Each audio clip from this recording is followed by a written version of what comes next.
Yo voy a referirme brevemente a la reforma de la Constitución y para después voy a analizar uno de los órganos que creó la Constitución, que es el Departamento General de Irrigación, y distintos temas vinculados a lo que hoy se llama la gobernanza del agua, que no es otra cosa más que el gobierno y la administración de los recursos hídricos.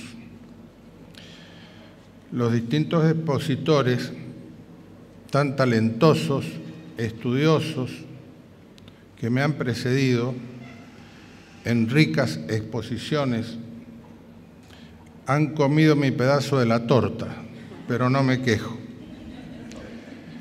Sí quiero hacer un pequeño agregado, y es aprovechar esta circunstancia para hacer un homenaje y un recordatorio particular a Manuel A. Sáez y a Julián Barraquero y al doctor Manuel Bermejo. Todos ellos contribuyeron a la redacción de esta Constitución que aún nos rige y sobre la cual vamos a brindar distintas opiniones en torno a su reforma. Nos nutrimos también de todas las investigaciones que ya señalaron, las de Lucio Funes, las de Edmundo Correas, las de Pérez Guilú, la de Cristina Segueso, la de Carlos Segües, la de la doctora Ábalos. En fin, hay una serie de antecedentes riquísimos de alto nivel académico e intelectual. Fernando Armeñague, con sus alumnos, también ha publicado un libro comentando esta Constitución, en la cual hace apuntes muy interesantes. Y lo más destacable y a lo que me quiero referir puntualmente, además de todo lo que se ha dicho, es que para mí el sustento de todo este andamiaje político que conforma la Constitución de 1916, el núcleo esencial de ella, pasa por la educación y por la instrucción pública, gratuita, laica y obligatoria. Estamos en 1916 con una población que orillaba los 200 y tantos mil habitantes, un tercio de los cuales era extranjero, pero que tenía el 70% de analfabetos. Y esto no se suele decir. Y esta es la importancia, porque nos está indicando el talento, la visión y el nivel cultural de la clase dirigente de Mendoza de 1916. Apuntaban al fortalecimiento de la educación, porque sin educación no hay comprensión ni conciencia de la dignidad de la persona, ni sentido de la pertenencia a la nación. No hay solidaridad, progreso ni destino como provincia y como nación. Y esto es para mí nuclear e importante en la Constitución del 16. Y entrando en el tema, voy a analizar lo más breve que pueda tres cuestiones. Algunas las anticipó recién el señor decano de la Facultad de Derecho. La necesidad, conveniencia y oportunidad de la reforma. Después vamos a hablar del alcance y de su eventual contenido. Y por último, vamos a discurrir sobre si esta reforma tiene que alcanzar o no al gobierno y a la administración del agua. Y si los canso, levanten la mano y hacemos un break. Honradamente pienso que hoy ni la sociedad ni sus organizaciones ni tampoco los sectores políticos tienen reclamos o expectativas por abordar la reforma de la Constitución.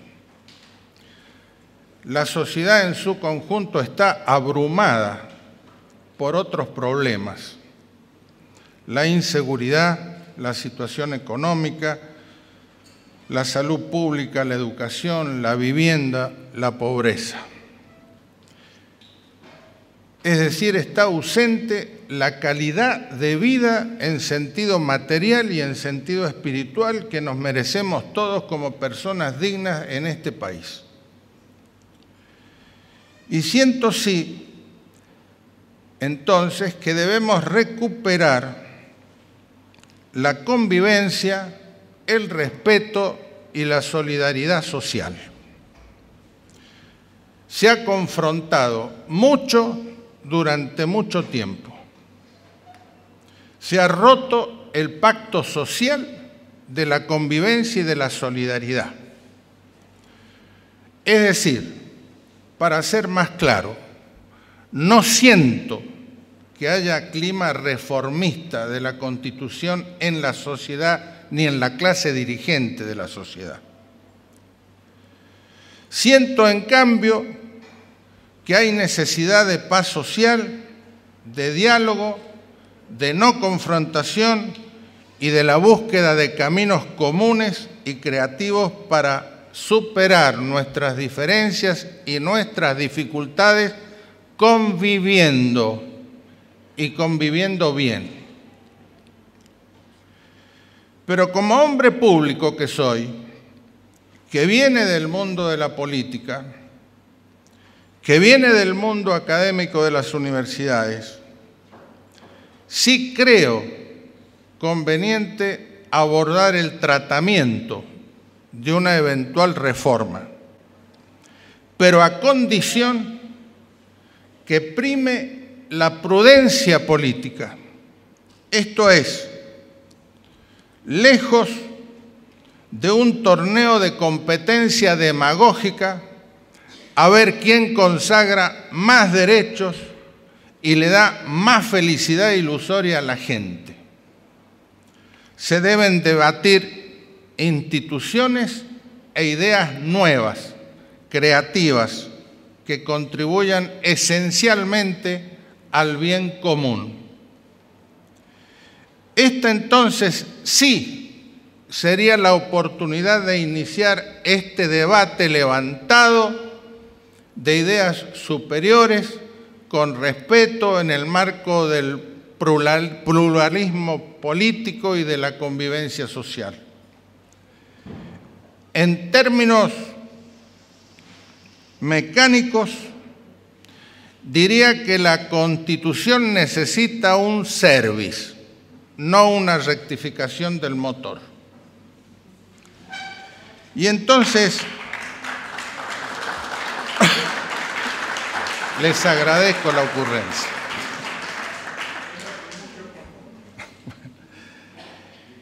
Entonces, no me gustaría la confrontación política en un tema tan importante.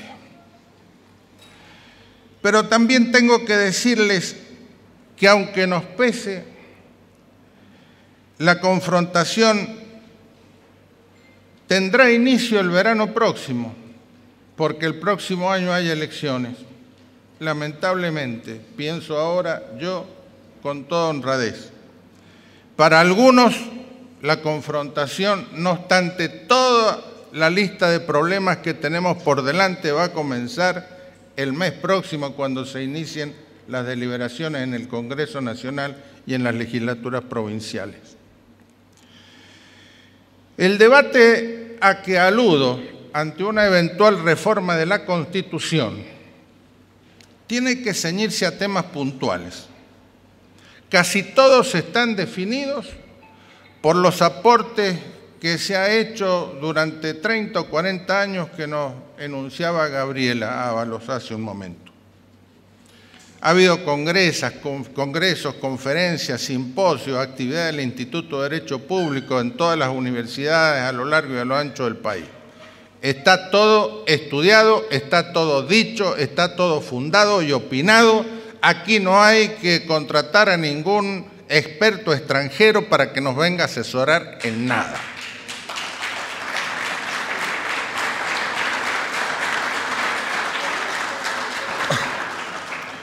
Entonces, he pensado que hoy nadie discute que hay que darle representación política a los departamentos de la provincia.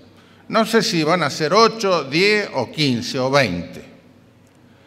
Hay que limitar la reelección de los intendentes a no más de 2 periodos. También la de los legisladores, porque no tenemos que olvidar que el sistema de gobierno republicano que manda la Constitución Nacional y la de la provincia exigen la periodicidad de las funciones y no el atornillamiento con bulones en las bancas o en los sillones. Esta periodicidad de las funciones, tiene una virtud, porque permite la generación de nuevos liderazgos, la renovación de la política y el protagonismo de los más jóvenes. No hay que tenerle miedo a los jóvenes aunque anden con gorritas y con mochilas. Son más creativos que nosotros, tienen más visión y más deseo de acercarse al futuro que nosotros. Pero a la par de todo esto hace falta crear la institución del Defensor del Pueblo, con plena autonomía funcional. Y hay que darle más autarquía al Poder Judicial. Pero a la vez, perdónenme los que integran el Poder Judicial, hay que crear un sistema de control del trabajo de todos los magistrados, porque justicia tardía no es justicia. Miren, yo soy abogado y digo que hay magistrados que son excelentes. Digo que hay otros buenos y algunos malos. Algunos son sobresalientes por su trabajo y otros son vagos incorregibles. Con el cuento que trabajan por la tarde, algunos trabajan ellos y otros abusan de sus secretarios y cuando no, de sus relatores. Entonces, la eficiencia del Poder Judicial, que va a contribuir al control de la administración que se hablaba recién y que decía el doctor Ferrando, exige trabajo y dedicación. Y cuando a los buenos se los vigila, son más buenos, mucho mejores y dan el ejemplo, como decía el general Perón. Hace muchos años, cuando recién comencé a ejercer como abogado, el presidente de la Corte Provincial era el doctor Horacio Miri y tenía una virtud, una enorme, gran virtud. Todos los días a las 8 en punto de la mañana recorría personalmente juzgado tras juzgado para ver si el jefe del tribunal estaba en su lugar trabajando o no. Y si no estaba, porque había llegado tarde o porque faltaba, lo dejaba sentado en el libro del juzgado. No se imaginan ustedes qué bien que funcionaba la justicia. También hay que controlar a los legisladores, perdónenme los que me están escuchando, pero yo he sido legislador. Hay mucha indolencia bajo el título "soy electo". Soy electo en elecciones libres y obligatorias conforme a la Constitución, doctor Leone. No asisten a las reuniones de comisión, no estudian, no leen, no se informan, viajan mucho y a todas partes. En Mendoza nos conocemos todos porque es un pueblo chico, así que tenemos una idea clara de las cosas y sabemos quiénes son unos y quiénes son otros. La dedicación y la eficiencia en el trabajo de cada uno no le hace mal a nadie. La ley del suelo estuvo 11 años en este edificio. 11 años. No hay absolutamente nada que lo justifique. Mejor dicho, yo sí sé lo que justifica esta demora de 11 años en una ley fundamental para la planificación de la acción de gobierno de la provincia. ¿Cómo fue esto? ¿Quién la frenaba? La frenaron los intendentes, la frenaban las empresas inmobiliarias, lo frenaban algunos funcionarios importantes de la Casa de Gobierno de los gobiernos que se sucedieron a lo largo de 11 años. Esto no debe ser así. Esto no puede volver a ocurrir, porque hay un trámite pautado para el tratamiento de los proyectos de ley. Tienen que cumplirse esos trámites. Entonces, basta de las dilaciones que hemos visto muchas veces en otros campos, como por ejemplo en el funcionamiento del jury de enjuiciamiento.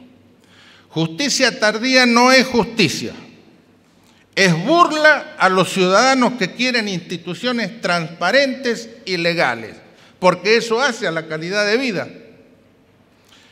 Entonces, yo voy a repetir lo que dije aquí alguna vez en alguna comisión que me invitó. Después no me invitaron más, pero lo voy a repetir. Lo voy a repetir.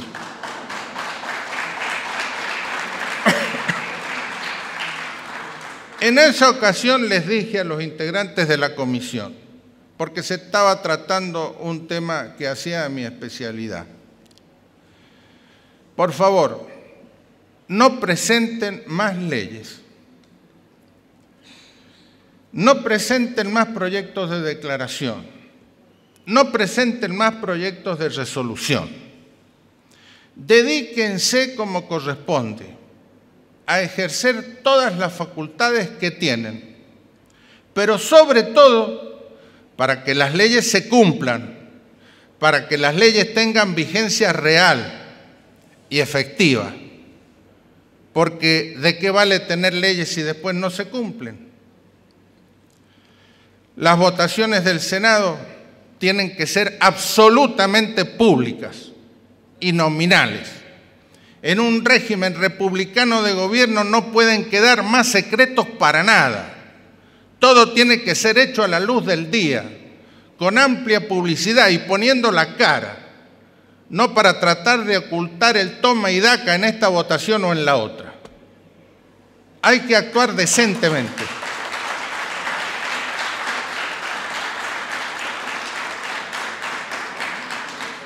Por eso pienso que hay que crear en la provincia la Oficina Anticorrupción,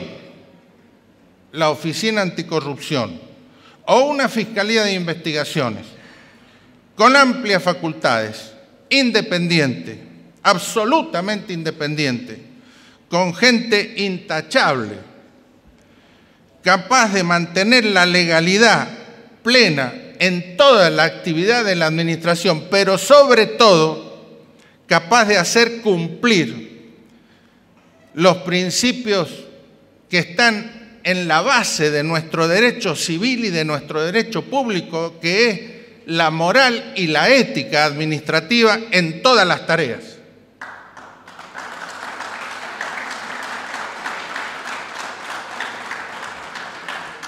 Ahora me voy a dedicar a lo que conozco. Son muchos años. La gobernanza del agua y la reforma constitucional. Si están aburridos, hacemos un break. En materia de aguas, ninguna cláusula de la Constitución provincial ha sido una traba ni un obstáculo para el uso, para la preservación, para la administración. No ha impedido la aplicación de nuevas tecnologías en el uso del agua. No ha obstaculizado la lucha contra la contaminación. No ha impedido el reuso del agua, ni la participación de los usuarios en el gobierno y la administración del recurso. Las reformas necesarias, como lo voy a decir enseguida, no son una muy poquita de índole constitucional. Esencialmente son necesarias reformas legales, fundamentalmente de la Ley 322, reglamentaria de la Constitución, y otras leyes que deben derogarse, como por ejemplo la que creó el Ente Provincial de Agua y Saneamiento, un órgano que no sirve absolutamente para nada, que no cumple ninguna función útil, que no se sabe qué hace ni a quién atiende, pero que a la gente no le sirve y al gobierno menos. Es un núcleo de la burocracia administrativa que no cumple ninguna función. Ustedes sabrán lo que pueden hacer. Otras reformas tienen que ser materia del Honorable Tribunal Administrativo del Departamento General de Irrigación, que a veces evita dictarlas, a veces elude cumplirlas, o lo que es más grave, hay que derogarlas porque violan groseramente la Constitución y la ley. El caso puntual, por ejemplo, es el de las resoluciones 548 y 164 que dictaron el tribunal y el superintendente en materia de aguas subterráneas. Algo legalmente escandaloso. Yo, que tuve el honor de ser miembro informante de toda la Cámara en el tratamiento de la Ley 4035 de aguas subterráneas, en la cual colaboré con los que redactaron el anteproyecto, el doctor Matielo, el doctor Joaquín López, el doctor Robert Hayton, muchos otros funcionarios de irrigación, geólogos. Digo terminantemente que el Departamento General de Irrigación está administrando el agua subterránea fuera de la ley.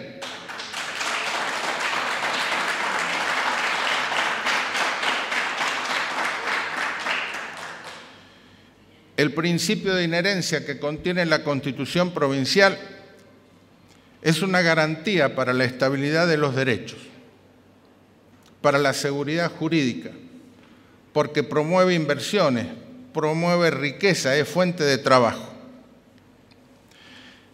Pero sobre todo, permite llevar al día el registro y el catastro de irrigación, que son elementos esenciales para la planificación hídrica y la planificación económica de la provincia. Esto no se hace y es una vergüenza. Se lo estoy reclamando desde hace 25 años a todos los superintendentes de irrigación que han pasado por la superintendencia. Y no se hace... Gracias.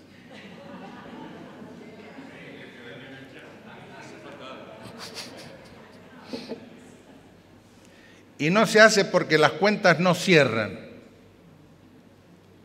Las cuentas no cierran. Cuando se pasen limpio, ¿quién usa el agua?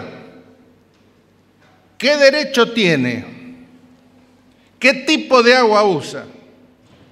Van a saltar no sé cuántas serpientes de ese registro y de ese catastro. Y entonces nos vamos a dar cuenta si se está administrando bien o mal. Por ahora se está administrando mal.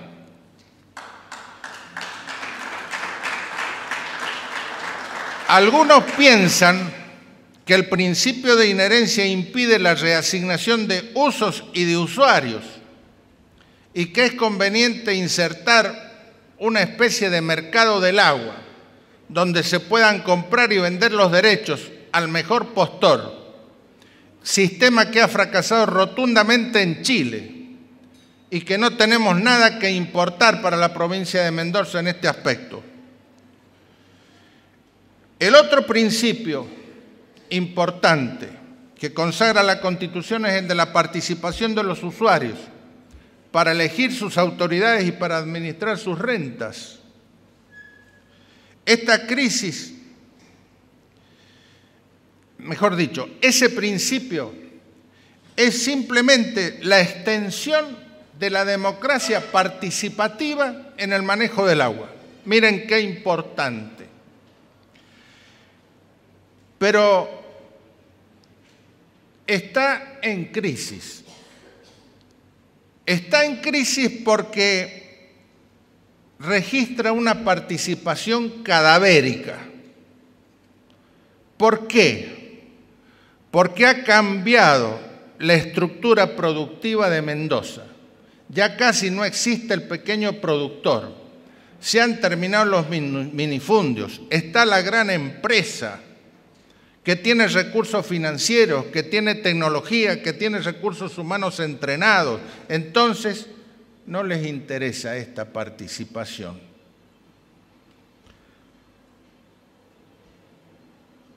Entonces, esta situación, para aplicar este principio que yo considero muy importante, exige cambios, pero esos cambios no son constitucionales, son legales. Están en la ley de las inspecciones de cauce.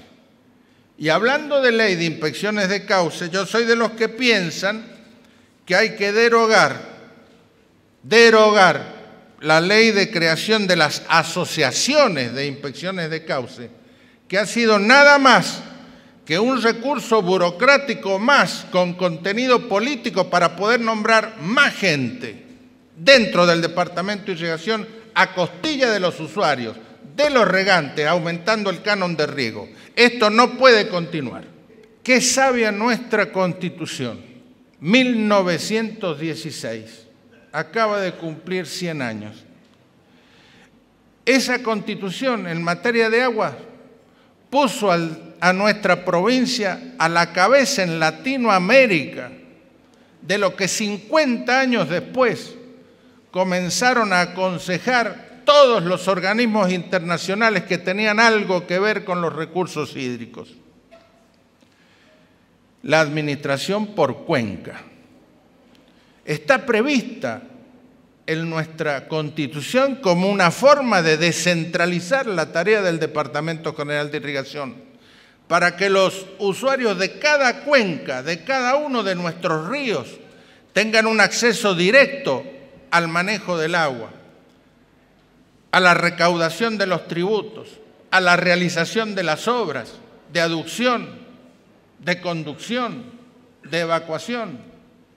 ¿Por qué no se ha hecho? ¿Saben por qué no se ha hecho en 100 años?